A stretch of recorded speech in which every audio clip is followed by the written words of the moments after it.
Hi, அனைவருக்கும் sweet வணக்கம். இந்தியாவோட ஹிஸ்டரியில மிகப்பெரிய ஃபிளைட் கிராஷ் இன்னைக்கு அகமதாபாத் குஜராத்ல நடந்திருக்குது. இந்த வீடியோவை நான் அப்லோட் பண்ற இந்த நேரத்துல அந்த ஃபிளைட்ல டிராவல் பண்ண எல்லா பேசஞ்சர்ஸும் அவங்களுடைய வீடுகளுக்கோ பேசிக்கா லண்டனுக்கோ போயிட்டு அவங்க வேலையை பார்க்க ஆரம்பிச்சிருக்கணும்.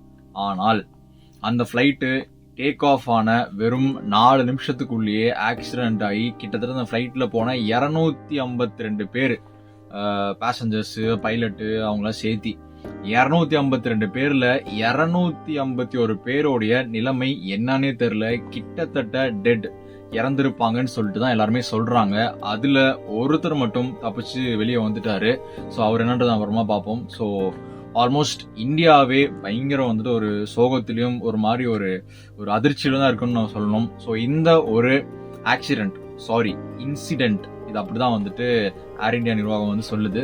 ஸோ இந்த இன்சிடென்ட் எப்படி நடந்துச்சு, இந்த ஃபிளைட்டு எங்க இருந்து எங்க போறதாக இருந்துச்சு, ஸோ நிறையப்பட்ட விஷயங்கள்ல என்னெல்லாம் நடந்துச்சுன்றத இந்த வீடியோல பார்க்க ஆரம்பிச்சலாமா?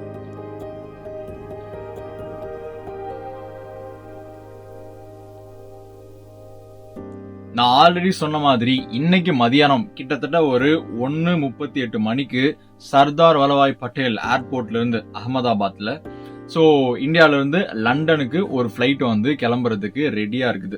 ஸோ அந்த ஃபிளைட் ஏர் இந்தியாவை சேர்ந்தது. ஏர் இந்தியா பேசிக்கா இப்போ டாடா தான் ஒரு மாதிரி அதை பார்த்துக்கிட்டு இருக்கிறாங்க. ஸோ பிரைவேட் டிசிஷன் கொடுத்ததுனால ஸோ அந்த ஏர் இந்தியா அப்படின்றது டாட்டாவோட பொறுப்புல விடப்பட்ட ஒரு ஃபிளைட். ஸோ A1171 அப்படின்னு சொல்லப்படுற அந்த ஃபிளைட்டு இங்க இருந்து லண்டனுக்கு போறதுக்கு ரெடியா இருக்கு. ஸோ இந்த டைம்ல கிட்டத்தட்ட 252 பேர் அந்த ஃபிளைட்ல டிராவல் பண்றாங்க. பேசஞ்சர்ஸ், அதுக்கப்புறம் அங்க சப்போர்ட் ஸ்டாஃப்ஸ், அதுக்கப்புறம் பைலட் 2 பேர், பைலட் கோ பைலட். ஸோ மொத்தமாக 252 பேர். கரெக்டா ஃபிளைட் ஷெட்யூல் பண்ண மாதிரி 1:38க்கு ஃபிளைட் டேக் ஆஃப் ஆக ஆரம்பிக்குது. ரன்வேல அப்படியே வருது. ஸோ இங்க இருந்து பாத்தீங்கன்னா கிட்டத்தட்ட 6000 கிலோமீட்டர் இந்தியாவில இருந்து லண்டன் போறதுக்கு. ஸோ அதுக்கு நடுவில் அந்த டைமிங்லாம் எவ்வளோன்னு பாத்தீங்கன்னா கிட்டத்தட்ட 9 hours கிட்ட ஆவரேஜா சொல்றாங்க. ஸோ அந்த 9 hours அப்புறம் இவங்க லண்டன்ல போயிட்டு அவங்கவுங்க வேலையும் பார்க்க வேண்டிய ஒரு நிலைமை தான் இருந்திருக்கணும். ஆனால் ஃபிளைட்டு ஆல்ரெடி சொன்ன மாதிரி 1:38 PM டேக் ஆஃப் ஆகுது. அப்படியே ஆகிட்டு இருக்கும் போதே கொஞ்சமே ரொம்ப ஃபிராக்ஷன் ஆஃப் செகண்ட்ஸ்லயே ஏதோ சம்திங் ராங்னு தெரிய வருது.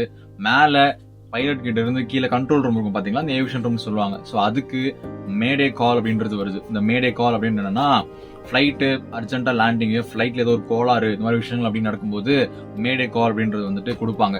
ஸோ அப்படி ஒரு அலர்ட்னே சொல்லலாம். அலர்ட் கீழே கண்ட்ரோல் ரூமுக்கு வருது. கண்ட்ரோல் ரூமுக்கு உடனே அவங்களும் டக்குன்னு பதட்டப்பட்டுருவாங்க இல்லைங்களா, என்ன ஆகுது ஒண்ணுமே புரியலன்னு சொல்லிட்டு பார்க்கும்போது அதுக்கு அடுத்து அந்த ஃபிளைட்ல இருந்து எந்த ஒரு ரெஸ்பான்ஸுமே வரல.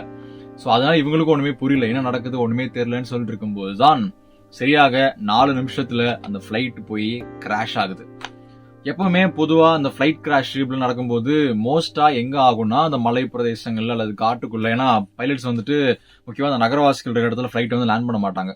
என்ன அர்ஜென்சியா இருந்தாலும் முடிஞ்ச அளவுக்கு ஒரு கடல்லையோ அல்லது ஒரு காடுகள்லயோ மலையிலயோ தான் லேண்ட் பண்ணுவாங்க. ஆனால் இந்த ஃபிளைட் டேக் ஆஃப் ஆகி கிட்டத்தட்ட 650 அடி அந்த ஹைட்ல இருக்கும் போதே என்ஜின்ல ஏற்பட்ட ஏதோ ஒரு கோளாறு காரணமாக வேற வழி இல்லாம மெக்கானி நகர் அப்படின்னு சொல்றாங்க அந்த இடம் பேரு. ஸோ அங்க போய் கிட்டத்தட்ட கிராஷ் ஆயிடுது. அதுலயும் குறிப்பா பிஜே மெடிக்கல் காலேஜ் டாக்டர்ஸ் உடைய ஹாஸ்டல்னு சொல்றாங்க.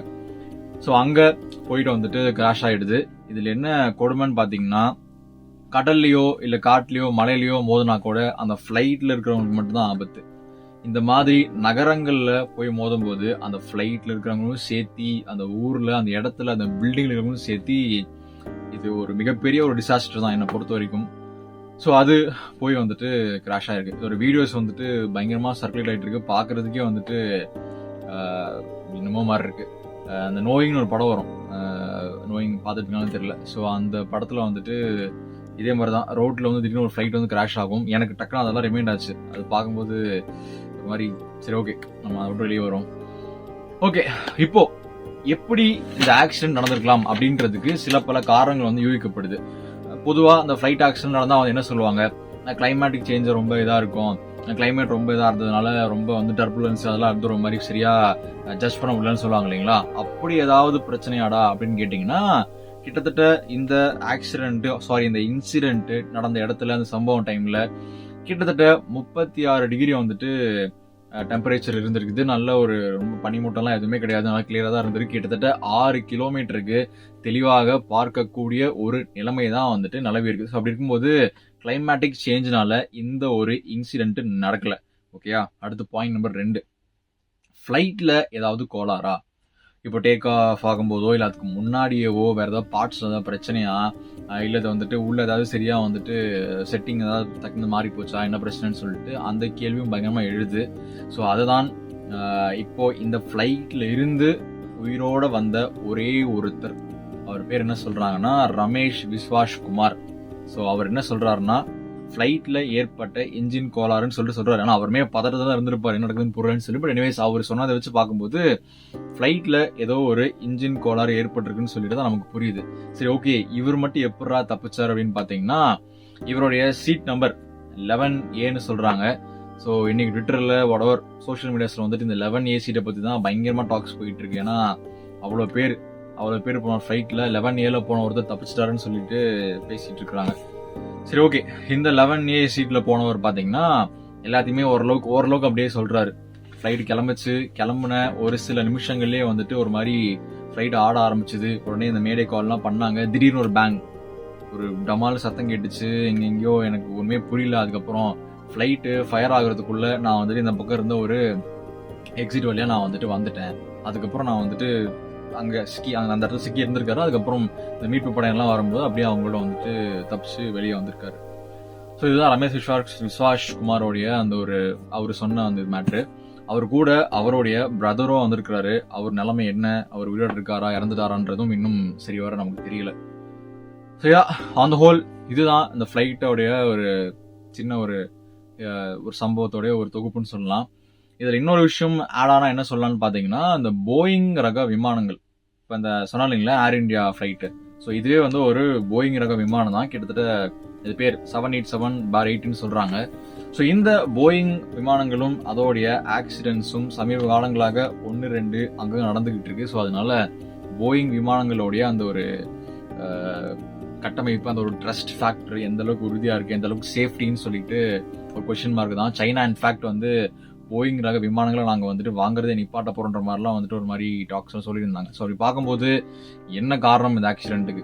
ஏதாவது டெக்னிக்கல் கோளாறா, இல்லை இந்த போயிங் ரக விமானங்கள்லேயே அந்த பிரச்சனை இருக்கா, டிஃபால்ட்டா, சரி வர பராமரிக்கலையா? ஸோ தெரியல. ஸோ குறிப்பாக எல்லாருக்கும் தெரியும் அந்த பிளாக் பாக்ஸ்னு சொல்லுவோம் இல்லையா, அந்த ஃப்ளைட் ஆக்சிடென்ட் ஆயிடுச்சுன்னா அதுக்கப்புறம் அதை தேடி பார்த்தா இன்ஃபர்மேஷன் சொல்லுவாங்களே. ஸோ அது வந்ததுக்கப்புறம் இன்னும் உங்களுக்கு டீட்டெயிலாக தெரியும்னு நினைக்கிறேன். சோஃபார் இதுதான் நிலவரம். முக்கியமா இதுல X chief minister mister Vijay Rupani அவர்களும் வந்துட்டு இருந்திருக்கிறாரு. ஸோ இதுமே வந்துட்டு ஒரு சோகத்துக்குரிய ஒரு செய்தி தான். இந்த ஃபிளைட்ஸை ஓட்டின பைலட்ஸுமே நல்ல எக்ஸ்பீரியன்ஸ்டு பைலட்ஸ் தான் சொல்றாங்க. கிட்டத்தட்ட ஸ்மித் சபர்வால் இவர் வந்து 8200 ஹவர்ஸ் ஓட்டியிருக்கிறாரு. கிளைவ் குண்டர் இவரை வந்துட்டு கிட்டத்தட்ட 1100 ஹவர் ஓட்டியிருக்கிறாரு. ஸோ எப்படி பார்த்தாலுமே என்னடா காரணமா இருக்குன்னு பார்த்தா இப்ப புதுசா ஒரு காரணம் வேற சொல்றாங்க. இது வந்து ஒரு டெரரிசம் அட்டாக்கா இருக்குமோ? ஏன்னா அந்த டாடா நிறுவனமும் இது வந்து ஒரு இன்சிடென்ட்னு சொல்லியிருக்காங்க. ஸோ அப்படி பார்க்கும்போது ஆக்சிடென்ட் இல்லையா, இன்சிடென்ட்டா? அப்போ ஏதோ பிளான் பண்ணி பண்ணப்பட்டதா, இல்லை ஏதாவது வேணுன்னே வந்து இது பண்ணாங்களா, இதுவும் திருப்பியும் வந்து அந்த காஷ்மீர் அட்டாக் பண்ண மாதிரி ஒரு டெரரிஸ்ட் ஆக்டிவிட்டியான்னு சொல்லிட்டு ஒரு மாதிரி பயங்கர ஸ்பெகுலேஷன்ஸ் எல்லாம் போயிட்டு இருக்கு. எனிவேஸ் இன்னும் ஒரு சில நாட்கள்ல இதை பத்தின ஒரு டீட்டெயிலான விஷயம் நமக்கு கிடைக்கும்னு நினைக்கிறேன். அப்போ திருப்பி நம்ம இதை பத்தி பேசலாம். ஸோ அண்டில் தென், தேங்க்யூ, பாய்.